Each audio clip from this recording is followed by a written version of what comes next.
Hi everyone, welcome back to my another video. Today I'm going to show in this video how to stop a read notification on your WhatsApp.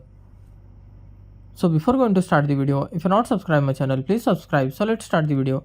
Guys, if you want to stop seeing the read notification, that blue tick after sending or receiving the message, when you get the blue tick means that the message has been seen. So just you want to turn off this notification, then what you have to do, you have to just open the WhatsApp.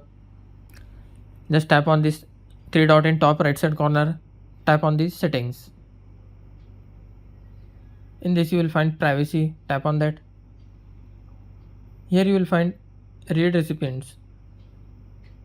By default these options will be enabled. You have to just disable this option. After disabling, then you have successfully stopped the read notification on your WhatsApp. Thanks for watching. Hope if you like this video, please like, share and don't forget to subscribe.